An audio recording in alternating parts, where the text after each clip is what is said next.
नहमदुहु व नुसल्ली व नुसल्लिमु अला रसूलिल करीम अम्मा बाद फ़अऊज़ु बिल्लाहि मिनश शैतानिर रजीम बिस्मिल्लाहिर रहमानिर रहीम। हर तरह जी वाखाण अल्लाह रब्बुल इज़्ज़त जल्ल जलालहू जे लाइ जेको इबादत जो अकेलो हक़दार आहे। लखें करोड़ें बल्कि ला तादाद दुरूद सलाम अल्लाह तबारक व तआला जे आख़िरी नबी ऐं तमाम नबियनि ऐं रसूलनि जे सरदार हज़रत मुहम्मद सल्लल्लाहु अलैहि व आलिहि वसल्लम जंहिंजी ज़ात अक़दस ते ऐं संदन आल ऐं असहाब सगुरनि ते सिंध टीवी जो प्रोग्राम रोशनी जी वाट जे समूरनि सामाईन ऐं नाज़रीन जी ख़िदमत में अस्सलामु अलैकुम वरहमतुल्लाहि ताला वबरकातुहू। नाज़रीन, जीअं त क़यामत जी निशानियूं जेके असां ॾाढो खोड़ सारे प्रोग्राम में पेश करे चुका आहियूं, हींअर बि अॼु असां उन ई क़यामत जी निशानियुनि ते गुफ़्तगू कंदासीं इंशाअल्लाह तबारक व तआला। त महबूबन करीम अलैहिस्सलाम जन हिकिड़ी ॿी निशानी ॿुधाई त क़यामत जॾहिं वेझो ईंदी त अहले ईमान जा ख़्वाब सचा हूंदा। यानी आम तौर ते इहा शइ ईअं थींदी आहे जो हींअर ताईं के ख़्वाब कहिड़े क़िस्म जा के कहिड़े क़िस्म जा, पर उहो जेको क़ुर्ब क़यामत हूंदो उन में ईअं थींदो जो मोमिन जॾहिं ख़्वाब ॾिसंदो न उहो सचो हूंदो। मिनो अन यानी जेको ख़्वाब में ॾिठई उहो साम्हूं हुनखे नज़र ईंदो। यानी इहो दौरु जेको आहे इहो क़यामत जी वेझड़ाइप जो दौरु आहे। जेकॾहिं हींअर बि कंहिंखे अहिड़ा ख़्वाब अचनि था जेके बिल्कुलु ख़्वाब ॾिसे थो वरी साम्हूं उहा ई शइ अचे थी वञे पई, त इहा क़यामत जे वेझो हुजण जी अलामत आहे। इन मौज़ू ते ॻाल्हाइण जे लाइ असां जंहिं आलिम दीन खे मदऊ कयो उहे असां वटि तशरीफ़ वठी आया। मां पंहिंजे प्रोग्राम में तशरीफ़ वठी अचण ते कंहिं दिलि जी गहराइनि सां भलीकार चवां थो। अल्लामा जान मोहम्मद हुसैनी साहब, अस्सलाम वालेकुम। अवां जी महिरबानी, असां सॼे प्रोग्राम में तशरीफ़ वठी आया ऐं माशाअल्लाह तबारक व तआला बहितरीन आवाज़ सां अल्लाह पाक जंहिंखे नवाज़ियो आहे। तव्हां अॻे बि प्रोग्रामनि में साईं जन खे ॿुधो आहे। मोहतरम ग़ुलाम सरवर गोपांग साहब बि असांजे प्रोग्राम में तशरीफ़ वठी आया आहिनि। सुठा सनाख़ान आहिनि। इंशाअल्लाह अॼु बि सिराइकी ऐं सिंधी में नात ॿुधाईंदा। ग़ुलाम सरवर गोपांग साहब, अस्सलाम वालेकुम। अवां जी महिरबानी, असांजे प्रोग्राम में तशरीफ़ वठी आया। सो नाज़रीन, असांजी रिवायत रही आहे असां पंहिंजे प्रोग्राम जी बाज़ाब्ता शुरूआत अल्लाह तबारक व तआला उनजे महबूब अलैहिस्सलाम जे वाखाण सां कंदा आहियूं। अचो त मोहतरम ग़ुलाम सरवर गोपांग खां पहिरीं सिराइकीअ में नात ॿुधूं ऐं पोइ गुफ़्तगू अॼोके मौज़ू ते शुरू करियूं था। सल्लल्लाहु अलैहि या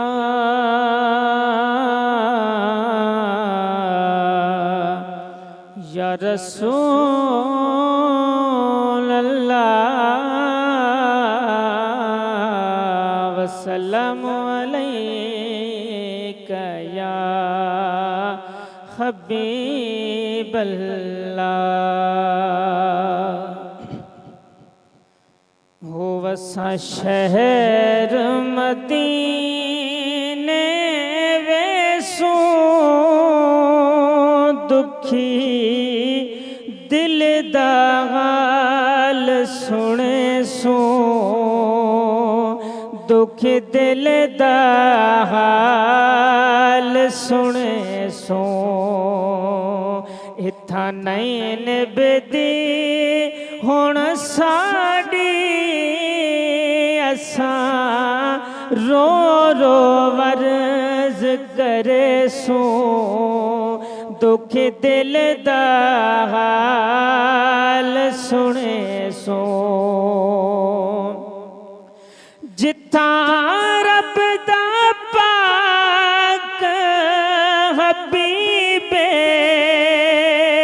ओ जिथा वर्श ते फर्श करीबे, जिथा वर्श ते फर्श करीबे, जिथा अर्श ते फर्श करीबे, ओ फर्श ते शीस निवा के असां सुख दी सेज सुहे सो, दुख दिल दा हाल सुने सो। असां शहर मदीने वैसो दुखी दिल दा हाल सुने सो, दुख दिल दा हाल सुने सो। भावें शहर मदीना दूर हो असां वञणा यार ज़रूर असां वञणा यार ज़रूर असां वञणा यार ज़रूर साडे दिल दा चैन मदीना वसां पैदल ही टुर वेसूं दुख दिल दा हाल सुने सूं असां शहर मदीने वेसूं दुखी दिल दा हाल सुने सूं दुखी दिल दा हाल सुने सूं हो जॾा रोज़ा पाक नजर सी साडा वक्त नसीब सवर सी साडा वक्त नसीब सवर सी साडा वक्त नसीब सवर सी चुम जाली अखियां लैसूं दुखी दिल दा हाल सुने सूं दुख दिल दा हाल सुने सूं असां शहर मदीने वेसूं दुखी दिल दा हाल सुने सूं दुख दिल दा हाल सुने सूं वो जॾा पुछ सन हाल सफर दा वो जॾा दे सन लुत्फ नजर दा जॾा दे सन लुत्फ नजर दा जॾा दे सन लुत्फ नजर दा सकूं वापस मूल न भेजो असां धाड़ा मार अखे सूं दुखी दिल दा हाल सुने सूं असां शहर मदीने वेसूं दुखी दिल दा हाल सुने सूं हो दुखी दिल दा हाल सुने सूं ज़बरदस्त माशाअल्लाह माशाअल्लाह तमामु ज़बरदस्त ईअं सम्झो अल्लाह पाक अव्हांखे जेकी ॾात ॾिनी आहे जंहिं अंदाज़ में तव्हां नात पेश कई आहे अल्लाह पाक अव्हांखे अञा बरकतूं अता फ़रमाए यकीनन नाज़रीन अव्हांखे बि मूं वांगुरु ॾाढो मज़ो आयो हूंदो अल्लाह पाक ग़ुलाम सरवर गोपांग जी आवाज़ में अञा वधीक बरकतूं अता फ़रमाए मुंहिंजी बि दुआ आहे गुनाहगार आहियां मां तव्हां बि दुआ फ़रमायो अल्लाह पाक अञा वधीक सोज़ अता फ़रमाए नाज़रीन अचो त अॼोके मौज़ू ते गुफ़्तगू जो आगाज़ करियूं साईं सभ खां पहिरीं आऊं चाहींदुसि त उहा हदीस मुबारका पेश फ़रमायो जंहिंमें महबूबन करीमन अलैहिस्सलातु वस्सलाम इहो इरशाद फ़रमायो त मोमिन जा ख़्वाब जेके हूंदा उहे सचा हूंदा बिस्मिल्लाहिर्रहमानिर्रहीम अल्हम्दुलिल्लाहि वहदह वस्सलातु वस्सलामु अला मन ला नबिय्य बअदह व अला आलिहि व अस्हाबिहिल्लज़ीना फ़ाज़ू अहदह अम्मा बाद हुज़ूर अलैहिस्सलातु वस्सलाम ने इरशाद फरमायो हदीस पाका क़ाल रसूलुल्लाहि सल्लल्लाहु अलैहि वसल्लम इज़ा इक़्तरबज़ ज़मानु लम तकिद रुअयल मुमिन तकज़िबु व अस्दक़ुहुम रुअयन अस्दक़ुहुम हदीसा रुअयल मुस्लिम जुज़अम मिन सित्ततिन व अर्बईन जुज़अम मिन नुबुव्वा।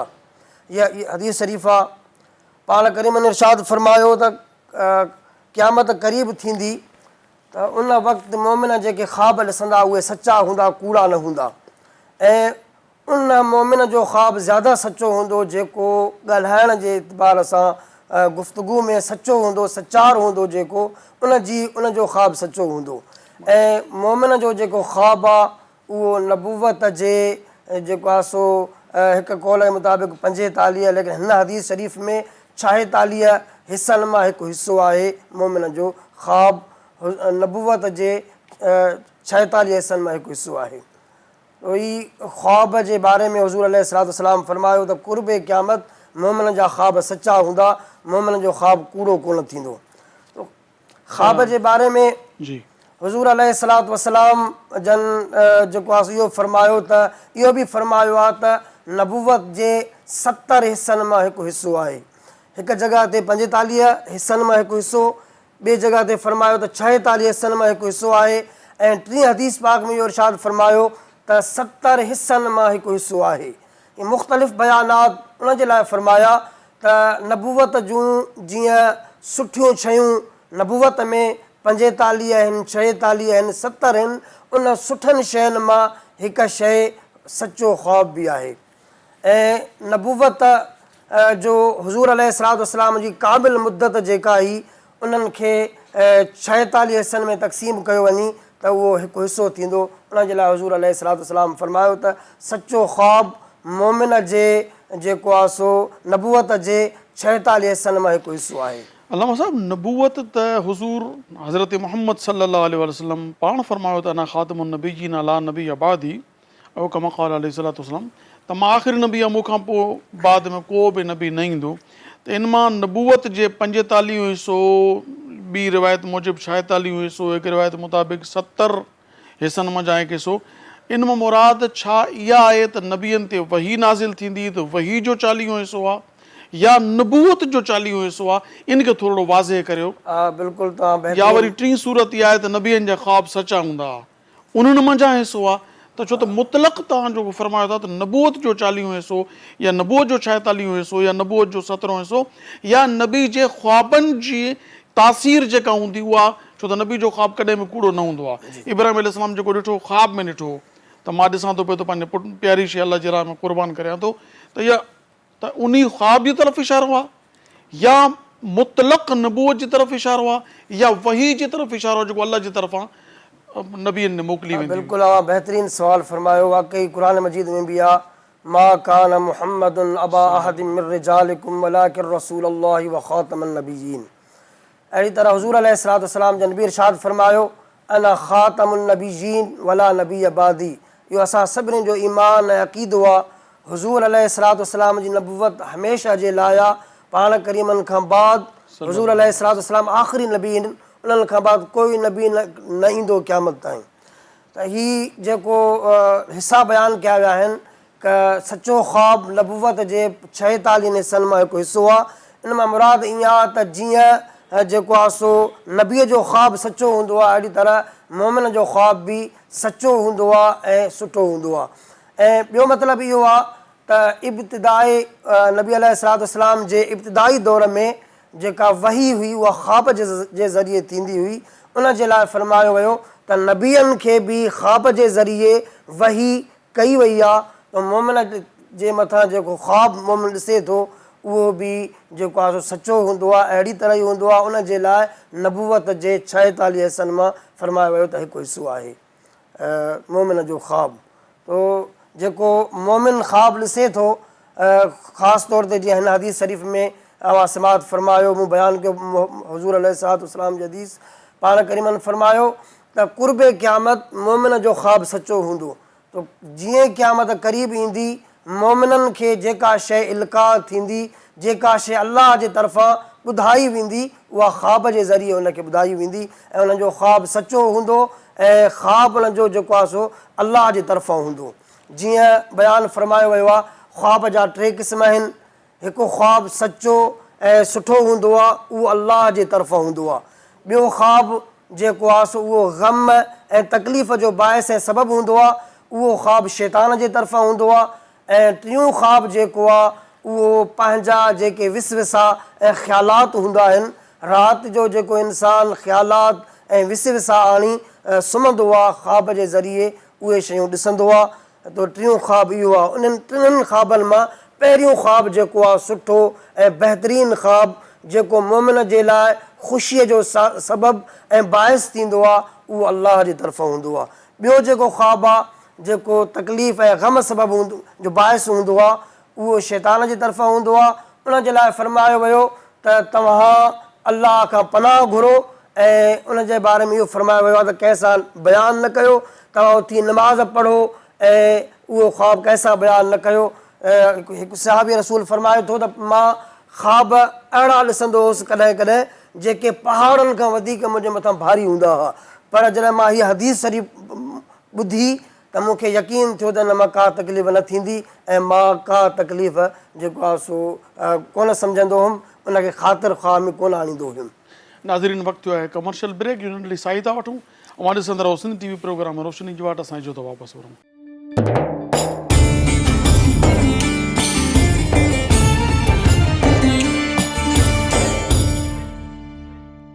भलीकार नाज़रीन, अवां ॾिसी रहिया आहियो सिंध टीवी प्रोग्राम आहे रोशनी जी वाट ऐं मोमिन जा ख्वाब सचा थींदा क़यामत जी वेझड़ाई जी निशानी आहे, क़ुर्ब क़यामत जी निशानी आहे। अलमा साहब, तव्हां फरमायो त जेके सुठा ख्वाब आहिनि उहे अल्लाह ताला जी तरफ़ां आहिनि। तव्हां फरमायो त जेके ॾुख ॾींदड़ ख्वाब आहिनि, तकलीफ़ ॾींदड़ ख्वाब आहिनि, शैतान जी तरफ़ां आहिनि।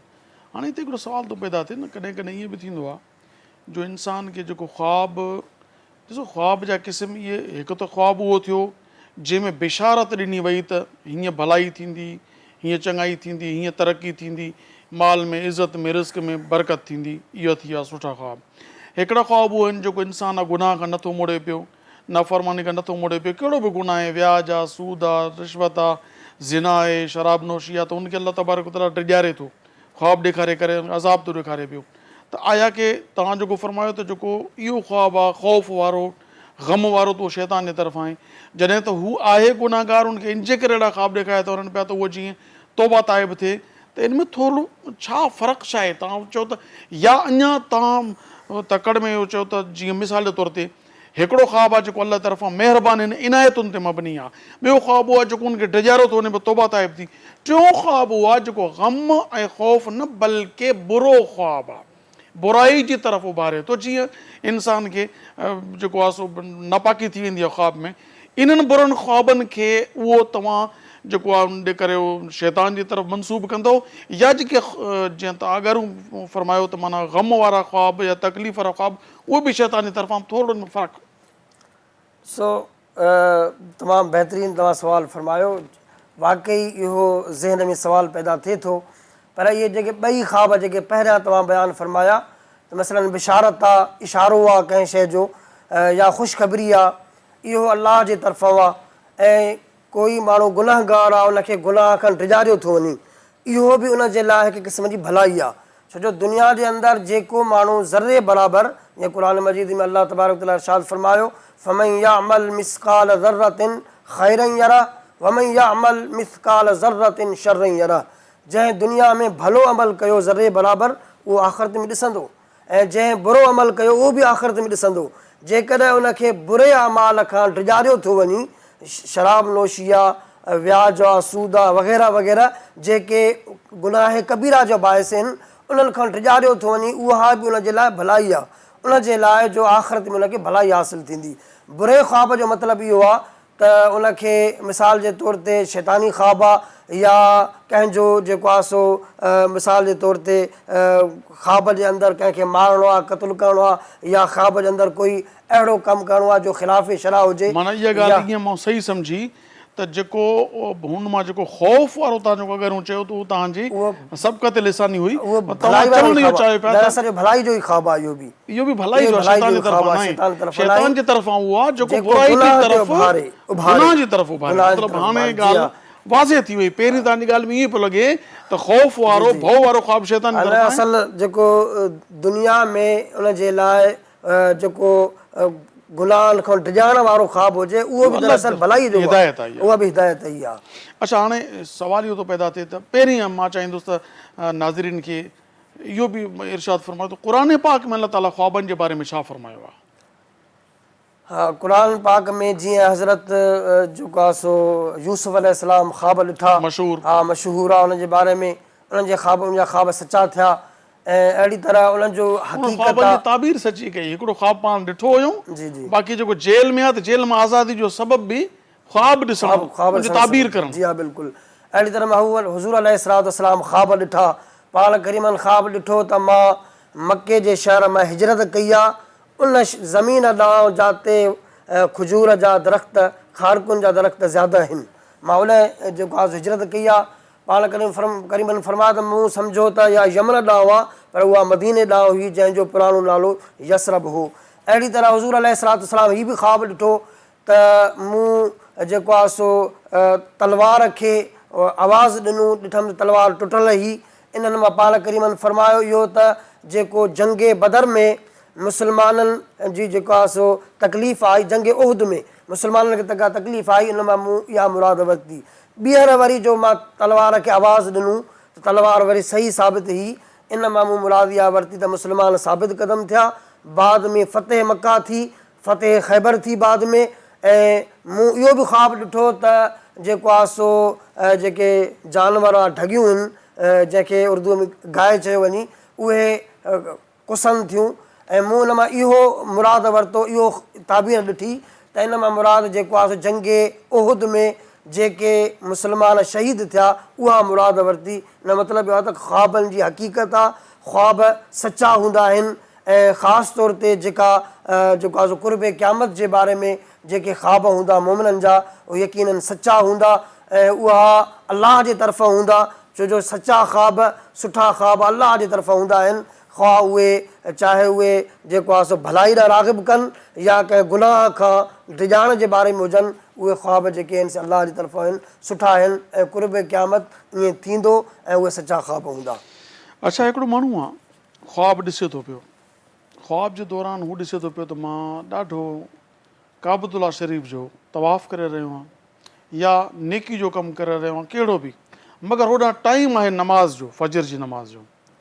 जॾहिं अखि खुलेसि थी पई त नमाज़ कज़ा थी वई ऐं ख़्वाबु चए थोसीं मां ज़बरदस्तु ख़्वाबु ॾिठो आहे, ॾाढो मां काबे जो तवाफ़ करियां पियो, मां नमाज़ूं पढ़ां पियो, मां जेको आहे सो ईअं। त इहो ख़्वाबु बि अलाह जी तरफ़ां हूंदो या शैतान जी तरफ़ां हूंदो? ख़्वाब में त ॾाढो नेकिन में हुयो, मगर उहो फजर जो टाइम जेको कज़ा थी रहियो त तूं ख़्वाबु ॾिसंदो रहो जी टाइम पूरो थी वञे। जेको ख़्वाबु चङाईअ जो आहे त उहो यकीननि भलो ख़्वाबु आहे, पर इंसान निंड जेका आहे सा गफ़लत आहे। इंसान खे निंड में अगरि अची वई, नमाज़ कज़ा थी वई, छो जो उन वक़्तु इंसान पंहिंजे हालत में कोन्हे। ऐं इहो बुज़ुर्गनि खां साबित आहे, जेकॾहिं छो जो जहिड़ी तरह नमाज़ कज़ा थिए थी, उनजो जेको आहे सो नाइब यानी कज़ा करण बि मौजूदु आहे। छो जो अलाह रब्बुल आलमीन असांखे दीन में हुज़ूर अलैहिस्सलातु वस्सलाम वॾियूं आसानियूं ॿुधायूं आहिनि।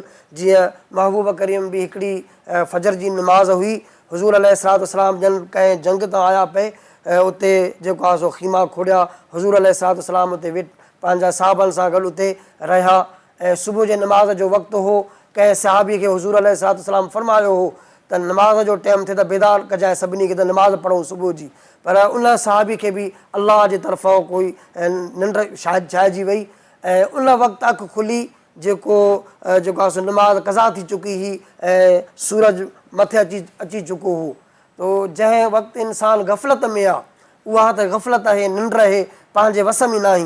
पर उन वक़्तु बि अगरि ख़्वाब जेको आहे सो सुठो ॾिसे थो त कीन उनखे सुठो ई चइबो। पर बुज़ुर्गनि इहो लिखियो आहे, इन ख़्वाब खे गफ़लत वारा लफ़्ज़ मां सम्झां थो पियो मुनासिबु इन जे करे बि नथा लॻनि पिया त हुज़ूर जी जेकी निंड हुई न, मां अर्ज़ु कयां, इन में हिकिड़ी वॾी डिटेल आहे। हुज़ूर करीम अलैहिस्सलातु वस्सलाम पहिरीं ॻाल्हि त नबी जी दिलि सुम्हंदी न आहे, नबी जी जेकॾहिं जी हुज़ूर अलैहिस्सलातु वस्सलाम फरमायो, महबूबन करीम अलैहिस्सलातु वस्सलाम जेको इहो फजर जो वक़्तु सिज निकिरण आहे, इहो उम्मत जे मथां अहसान हुयो। ॾिसो, जेकॾहिं हुज़ूर जी निंड न थिए हा त कज़ा नमाज़ जो तव्हांखे केरु ॿुधायो? इहो थोरो वज़ाहत कयो न साईं, तव्हांजे पोयां चओ था पिया त गफ़लत मां चई आम इंसाननि न, तव्हां वज़ाहत कयो जी न। हाणे ॿुधण वारो छा तासुर वठंदो? अर्ज़ु इहो आहे त जेको ख़्वाब ॾिसण वारो शख़्स आहे, गैर नबी जेको मोमिन आहे, ख़्वाब ॾिसण वारो आहे, उहो अगरि निंड में आहे, सुबुह जे वक़्तु ख़्वाब ॾिसे त उहा हुनजे मथां गफ़लत आहे।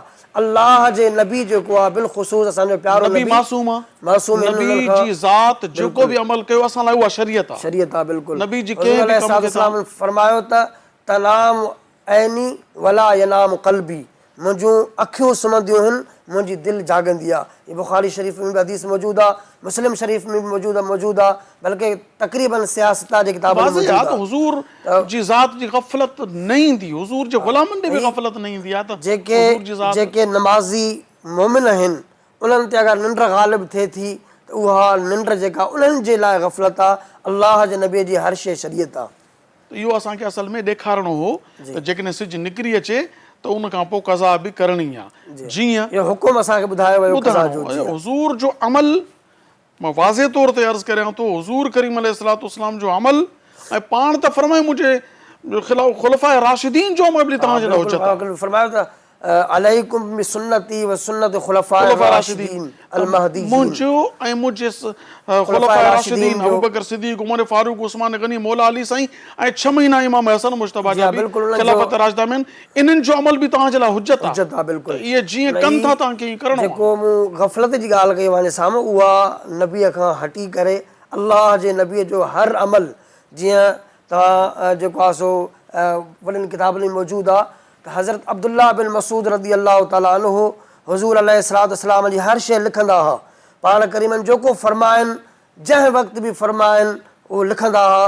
हज़रत अब्दुल्ला बिन मसूद रज़ी अल्लाह ताला अन्हु, उनखे कुरैश जे सरदारनि चयो तव्हां हर शइ लिखो था, कॾहिं हुज़ूर अलैहिस्सलाम जलाल में आहिनि, कॾहिं कहिड़े हालत में आहिनि, तव्हां उन वक़्तु लिखो जॾहिं हुज़ूर अलैहिस्सलाम कोई शरी मसला बयानु फ़रमाइनि, का उम्मत जे लाइ रहनुमाई कनि, उहा शइ लिखो।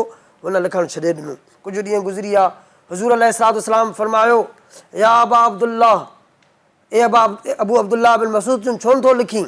अॻे तूं लिखंदो हुई हर शइ, छो नथो लिखीं? साईं कुरैश जे सरदारनि चयो आहे त तव्हां हर शइ न लिखो, जॾहिं हुज़ूर अलैहिस्सलाम फ़रमाइनि या शरी मसला बयानु फ़रमाइनि तॾहिं लिखो। हुज़ूर अलैहिस्सलाम फ़रमायो, उक्तुब या अबा अब्दुल्लाह मा ख़रज मिन्हु इल्ला हक़्क़न। पाण करीमन पंहिंजे मुंहुं मुबारक ॾे इशारो करे फ़रमायो, ए अबू अब्दुल्ला, तूं हर शइ लिख, हिन वात मुबारक मां हर वक़्तु हक़ ई निकिरंदो आहे। कहिड़ी बि जलाल जी हालत हुजे, मसलो बयानु कयां न कयां, हर शइ मुंहिंजी लिखो। नबीअ जी हर शइ, नबीअ जी हर शइ शरीयत आहे असांजे लाइ। बाक़ी ग़ैर नबी जेको आहे उन्हनि जे मथां अगरि ग़फ़लत अची थी वञे, निंड अची थी वञे, ख़्वाब त ख़्वाब आहे। अगरि हू ॾिसे थो उन वक़्तु सुहिणो ख़्वाब, उहो अलाह जी तरफ़ां आहे, उन मां का मुराद थी सघे थी त मुस्तक़बिल में ख़्वाब जा क़िस्म बयानु फ़रमायो त ख़्वाब जा क़िस्म। हाणे मिसाल जे तौर ते हिकिड़ा ख़्वाब उहे आहिनि जेके इंसान खे ईअं अचनि था जो पेट ख़राबु आहे, बसाओ अर्ज़ु ॿुधायां तव्हांखे। ॾिसो, हिकिड़ो इंसानु, हूअं त 3 क़िस्म आहिनि ख़्वाबनि जा।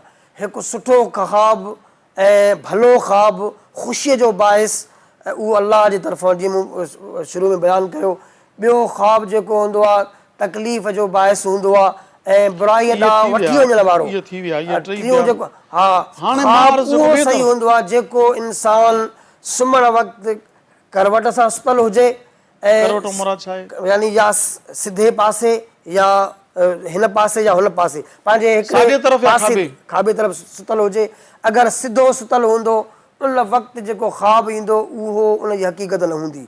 अहिड़ी तरह कंहिं माण्हूअ खे गैस जी बीमारी आहे या उहो माण्हू राति जो उनजी आदत आहे ज़्यादा खाई सुम्हणु। हूअं त बुज़ुर्गनि फ़रमायो त राति जो, हूअं त बुज़ुर्गनि जो इहो फ़रमानु आहे, कम खुर्दन कम गुफ़्तन कम ख़ुफ़्तन कम खंदीदन बहितर आहे। यानी कम खिलणु, कम खाइणु, कम सुम्हणु, इहो बहितर आहे। पर जेको राति जो ज़्यादा खाई सुम्हे थो, उनखे बि गैस चढ़े थो या गैस जी बीमारी आहे, उन ख़्वाब जी का अहमियत ऐं का हक़ीक़त न हूंदी आहे। कान का शइ बुख़ारात, कान का शइ कंहिं शक्ल खे ठाहे वठंदा, को का शइ ज़हन में अची वेंदी। या जेको माण्हू ख़्यालात करे सुम्हे थो राति जो, उनजी बि का हक़ीक़त न हूंदी। न ख़्यालात करे सुतो आहे, न राति जो ज़्यादा। औरत जी जेकॾहिं माहवारी हैज़ में ख़राबी थिए, उन औरत खे बि तरह तरह जा ख़्वाब ईंदा आहिनि, छो जो हुनजो बि इन खून जी ख़राबी जे करे, इहो उनजी तबियत जी ख़राबी जे करे उनखे भवाइता ख़्वाब ईंदा आहिनि। मां इहो पुछणु चाहियां पियो त ख़्वाबनि जा क़िस्म, हिकिड़ो क़िस्म उहो आहे जेको, अच्छा जेको मिसाल जे तौर ते हाणे कोई ईअं पुछा करे थो त ख़्वाब केॾी महिल ॾिसणु बहितर आहे। हिकिड़ा ॾींहं जा ख़्वाब आहिनि, हिकिड़ा राति जा ख़्वाब आहिनि, हिकिड़ा सुबुह आख़िरी पहर जा ख़्वाब आहिनि। असांजे बुज़ुर्गनि लिखियो आहे, जंहिंमां अल्लामा इब्न सीरीन बि आहे, अहिड़ी तरह ताबीर रोया वग़ैरह, अहिड़ी तरह जेको आहे सो बुज़ुर्गनि बि कंहिं हदीस शरीफ़ में मूंखे यादि अचे थो, असां बुख़ारी शरीफ़ जामे निज़ाम रज़िया में पढ़ूं पिया, अल्लामा शेख़ुल हदीस अब्दुल सत्तार सईदी साहिब वटि, उन्हनि ख़्वाब जे बाबति जॾहिं बाब आयो हो, उन में इहा वज़ाहत फरमाई हुई त जेको ख़्वाब राति जे आख़िरी हिसे में अचे, आख़िरी हिसे में अचे ऐं इहे शयूं न हुजनि, ख़्यालात बि न हुजनि ऐं उनजो जेको आहे गैस जी बीमारी बि न हुजे, औरत जो माहवारी जी ख़राबी बि न हुजे ऐं राति जे आख़िरी हिसे में ख़्वाब अचे, उन ख़्वाब जी हक़ीक़त हूंदी आहे, उहो ख़्वाब सचो हूंदो आहे, उन जी ताबीर थींदी आहे। ऐं इन खे अलावा अगरि हुजे ख़्वाब न उन जी का ताबीर थींदी, न का हक़ीक़त हूंदी, उहो ईअं जेको आहे ख़्यालात हूंदा आहिनि ऐं उहे बुखारात उथंदा आहिनि या खून जी ख़राबी जे करे थींदा आहिनि, उनजी का बि हक़ीक़त न आहे हूंदी। नाज़रीन, कमर्शियल ब्रेक जो वक़्तु थियो, नंढड़ी साई था वठूं असां जो त वापसि वञो ॾिसंदा रहो सिंध टीवी प्रोग्राम है रोशनी जी वाट।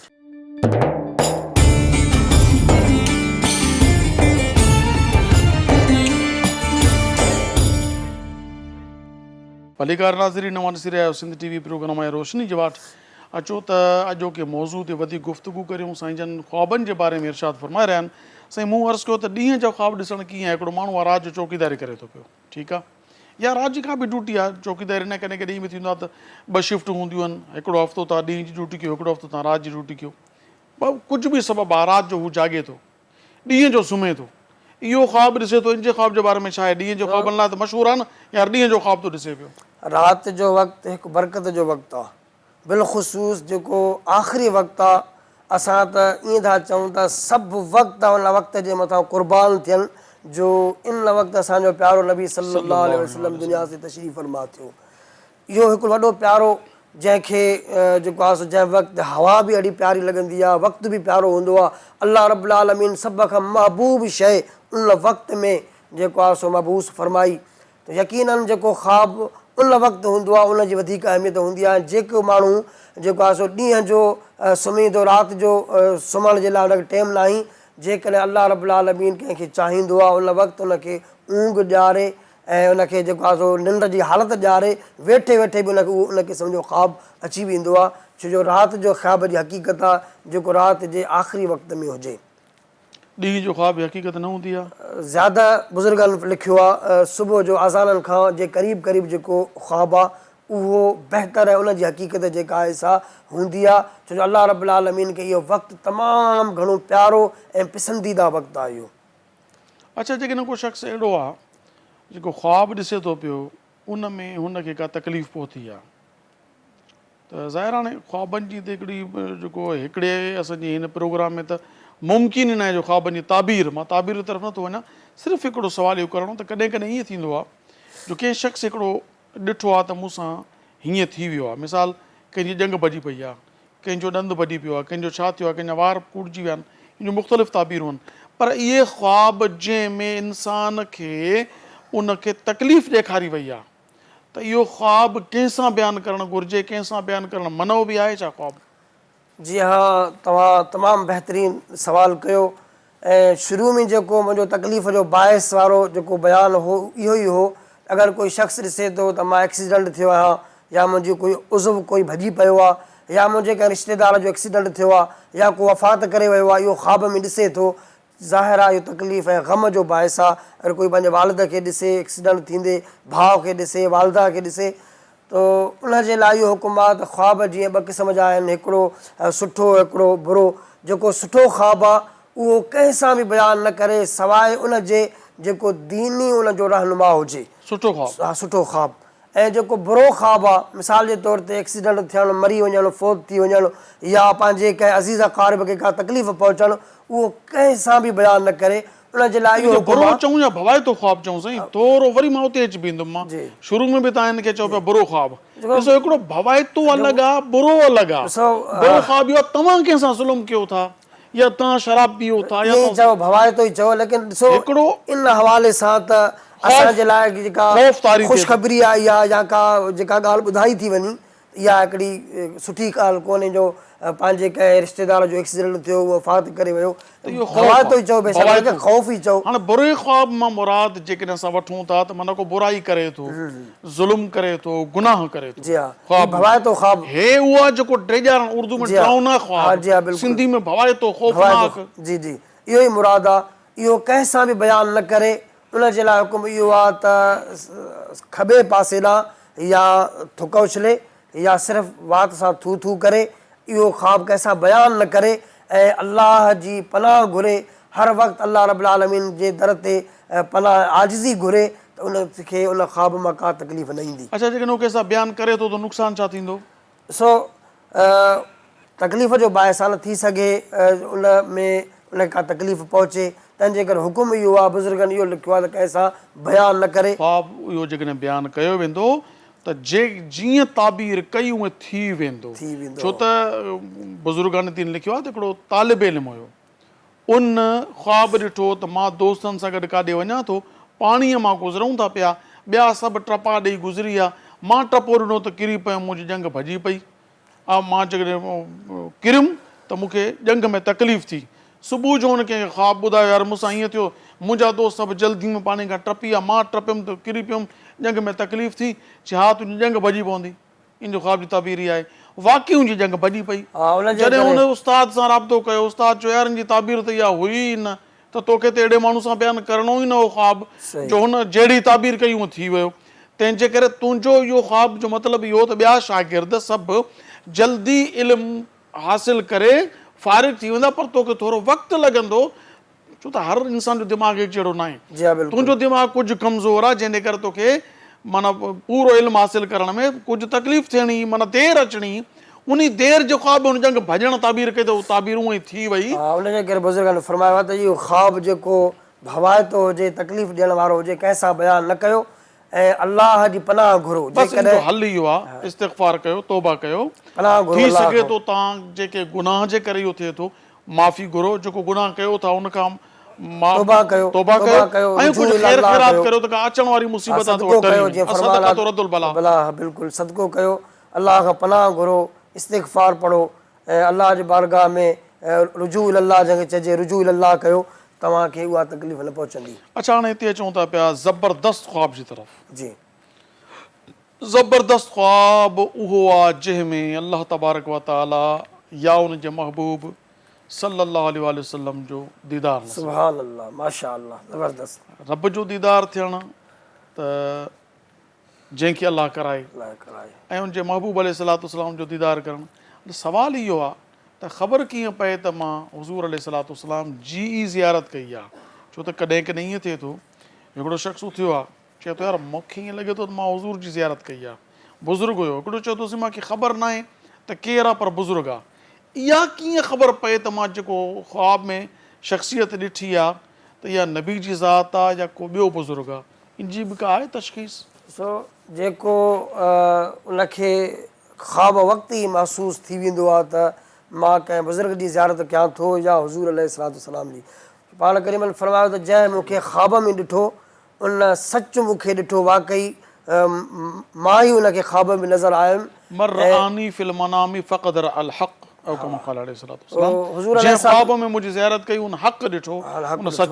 हा, उन सच ॾिठो, वाक़ई उन मुंहिंजी ज़ियारत कई। इन मां बुज़ुर्गनि लिखियो आहे त मफ़हूम इहे आहिनि त जंहिं मुंहिंजी ज़ियारत कई ख़्वाब में, उहो मुंहिंजी ज़ियारत बेदारी में बि कंदो। ऐं हिकिड़ो जेको आहे सो बुज़ुर्गनि उन जो मक़सदु इहो लिखियो आहे त जंहिं मुंहिंजी ख़्वाब में ज़ियारत कई उन हक़ीक़तनि ज़ियारत कई, छो जो मुंहिंजी सूरत कोई कोन थो ठाहे सघे ऐं उहो ॼण त मुंहिंजी उन जेको आहे सो बेदारी में ज़ियारत कई। हुज़ूर अलैहिस्सलाम जी ज़ियारत जेका आहे सा वॾो हिकिड़ो शान, वॾो मान जो सबबु आहे। तव्हांखे ख़बर आहे त जेको बेदारी में हुज़ूर अलैहिस्सलाम जी ज़ियारत करे उनखे कहिड़ो लक़ब आहे, उहो हुज़ूर अलैहिस्सलाम जो बेदारी में मार्ज़ कयां अल्लामा साहब, बेदारी में ॿ ख़्वाब आहिनि, ज़ियारतूं आहिनि। हिकु ज़ियारत उहा आहे जेका हुज़ूर अलैहिस्सलाम जिन जी ज़ाहिरी ज़िंदगी मुबारक 63 सालनि जी, उन में जंहिं ज़ियारत कई उहो सहाबी आहे। बाक़ी ईअं त मुफ़्ती अब्दुल गफ़ूर हमायूनी रहमतुल्लाह अलैह बि ईअं ई बिल मुशाफ़ा मुलाक़ात कई आहे। आला हज़रत इमाम मोहम्मद रज़ा बरेलवी जे लाइ ईअं ज़ियारत मां खोड़ सारे बुज़ुर्गनि जे लाइ, मगर उन दौर में जंहिं ज़ियारत कई इहो लक़ब उन्हनि जे लाइ आहे। जेकॾहिं इहा हिकिड़ी सआदत जेका आहे, जेका हुज़ूर अलैहिस्सलाम जी हिन ज़ाहिर अखियुनि सां ज़ियारत कई, ज़ाहिर अखियुनि सां ज़ियारत कई, त केॾी वॾी सआदत आहे। मगर उहो लक़ब सहाबी जो जेको आहे सो उहो त बुज़ुर्गनि लिखियो आहे त जेको आहे सो अल्लाह रब्बुल आलमीन हुज़ूर अलैहिस्सलाम खे जॾहिं पैदा फ़रमायो, तमामु इंसाननि जूं दिलियूं ॾिठियूं, जंहिंजी सभ खां वधीक पाकीज़ा दिलि हुई अल्लाह जे हबीब जे सोबत जे लाइ, उन्हनि माण्हुनि खे पैदा फरमायो ऐं उहे सहाबी हुज़ूर अलैहिस्सलाम जा मां बणाया। हिते हिकिड़ी वज़ाहत करियां नाज़रीन ऐं सामाईन खे, छो त वक़्तु पूरो थी चुको आहे। बुज़ुर्गनि दिन लिखियो आहे त जंहिं ख़्वाब में हुज़ूर अलैहिस्सलाम जी ज़ियारत कई उन जूं 3 निशानियूं आहिनि। हिकु निशानी इहा आहे त पाण सॻोरा सल्लल्लाहु अलैहि वसल्लम पाण फरमाइनि त मां नबी आहियां, त बेशक इहा हुज़ूर जी ज़ियारत आहे। या ॿियो कोई बीठो आहे उहो चवे त हीअ हुज़ूर सल्लल्लाहु अलैहि वसल्लम जी ज़ात आहे, त बि इहा हुज़ूर जो ज़ियारत आहे। टियों, न को ॿियो तारुफ़ कराए, न पाण फरमाइनि मां नबी आहियां, मगर दिलि गवाही ॾे त हुज़ूर जी ज़ात आहे, त बेशक 3 सूरतूं आहिनि, यानी हुज़ूर अलैहिस्सलाम जी ज़ियारत कई। इहे 3 निशानियूं आहिनि जेके मां अल्लामा साहिब खां पुछूं, पर ज़रूरु न हर वक़्तु हर ॻाल्हि यादि हुजे। इन जे करे मुंहिंजे ज़हन में हुई त मां तव्हांखे अर्ज़ु करे छॾी। नाज़रीन, जो कि प्रोग्राम जो वक़्तु पंहिंजी पुॼाणी खे पहुतो। असांजो प्रोग्राम मूंखे कीअं लॻो, इन प्रोग्राम बाबति जेकॾहिं तव्हां चाहियो त पंहिंजा राय ॾियो। ऐं मुमकिन आहे असां तव्हांजे रायनि खे मद्देनज़र रखंदे हिकिड़ो प्रोग्राम अहिड़ो बि करियूं जंहिंमें ख़्वाबनि जी ताबीर जे बाबति हिकिड़ो सिलसिलो हलाए सघूं था असां। छो त ताबीर रोज़ा हिकिड़ो किताबु आहे, इमाम इब्न सीरीन रहमतुल्लाह अलैह जो किताबु लिखियलु आहे, खोड़ बुज़ुर्गनि लिखिया आहिनि ख़्वाबनि जी ताबीर ते, त ॾंद भॼण मां मुराद छा आहे, वार कटिजण मां मुराद छा आहे, या खीर पीअण मां मुराद छा आहे, माखी मिलण मां मुराद छा आहे, राति ॾिसण मां मुराद छा आहे, ॾींहुं ॾिसण मां मुराद छा आहे, दरिया ॾिसण मां मुराद छा आहे, पाणी पीअण मां मुराद छा आहे, रतु पीअण मां मुराद छा आहे। इहे ख़्वाबनि जूं मुख़्तलिफ़ ताबीरूं आहिनि। इन ते बि हिकिड़ो पूरी सीरीज़ हलाए सघिजे थी। अल्लाह ताला चाहियो नियत करण जो त अजर मिलंदो जेकॾहिं को नेकी जी नियत करे। सो असां इन प्रोग्राम बाबति पंहिंजा राया ॾियो। असांजो यूट्यूब ते चैनल आहे सिंध TV HD इस्लामिक, लिखो यूट्यूब ते चैनल ईंदो, उनखे सब्सक्राइब करियो सभ खां पहिरीं। उन खां पोइ तव्हां बेल जो जेको निशान ठहियल आहे न, आइकन आहे बेल जो, घंटी जो, उनखे तव्हां क्लिक करे छॾियो त जेको प्रोग्राम ईंदो अपलोड थींदो तव्हां वटि पहुची वेंदो। ऐं इन जे बाबति पंहिंजा राय असांखे ज़रूरु ॾियो, जेको प्रोग्राम मूंखे कीअं लॻो। ऐं मां तव्हां सभिनी जो थोराए थो, अलामा जान मोहम्मद हुसैनी साहिबु, तव्हांजी महिरबानी वक़्तु कढी असांजे प्रोग्राम में तव्हां शिरकत कई। मोहतरम ग़ुलाम सरवर गोपांग साहिबु, मां तव्हांजो थोराए थो, तव्हां असांजे प्रोग्राम में तशरीफ़ वठी आया। तमामु नाज़रीन सामाईन, अल्लाह पाक चाहियो त सुभाणे साॻिए वक़्त ते प्रोग्राम रोशनी जी वाट में इंशाअल्लाह तव्हां सां नज़रुनि जी मुलाक़ात थींदी, मगर मौज़ू को ॿियो हूंदो।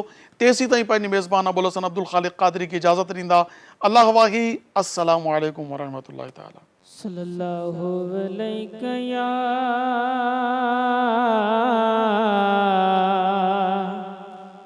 या रसूल अल्लाह वस्सलामु अलैका या हबीब अल्लाह। सब जा बेड़ा कर पार मौला, मां भी मदीने आया त्यार मौला।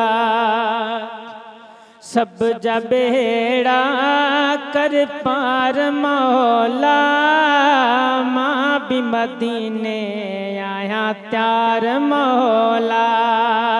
मां भी मदीने आया त्यार मौला। दिल में तमन्ना भी नाहे काई, इश्क अंदर में आए बाहे बारी। दिल में तमन्ना भी नाहे काई, इश्क अंदर में आए बाहे बारी। आका जो रोज़ो मदनी जो रोज़ो देखार मौला, मां भी मदीने आया त्यार मौला। सब जा बेड़ा कर पार मौला, मां भी मदीने आया त्यार मौला।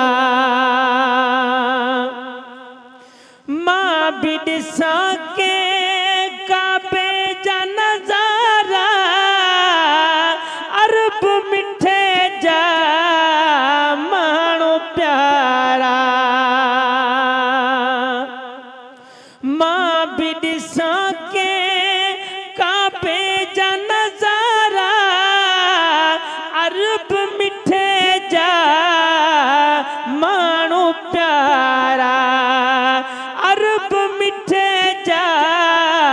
मानू प्यारा आबे ज़मज़म आबे ज़मज़म पियार मौला मां भी मदीने आया त्यार मौला सब जा बेड़ा है सब जा बेड़ा कर पार मौला मां भी मदीने आया त्यार मौला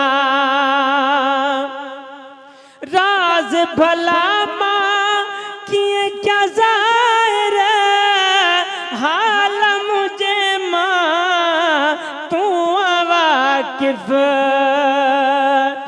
राज भला मां किए क्या ज़ाहिर हाल मुझे मां तू वाकिफ रोवंदा नेण हाय रोवंदा नेण खिलाए मौला मां भी मदीने आया त्यार मौला मां भी मदीने आया त्यार मौला सब जा बेड़ा है सब जा बेड़ा कर पार मौला मां भी मदीने आया त्यार मौला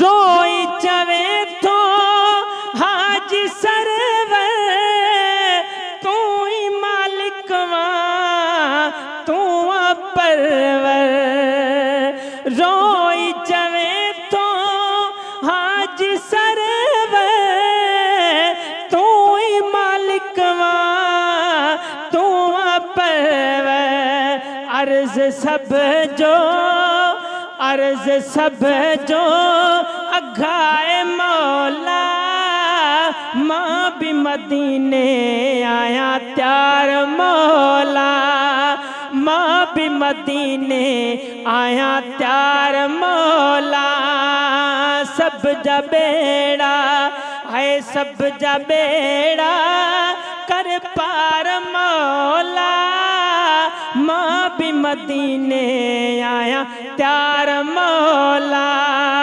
मां भी मदीने आया त्यार मौला। रोशनी जी वार तमाम एपिसोड ॾिसो हाणे HD क्वालिटी में विजिट कयो असांजो YouTube channel Sindh TV HD Islamic.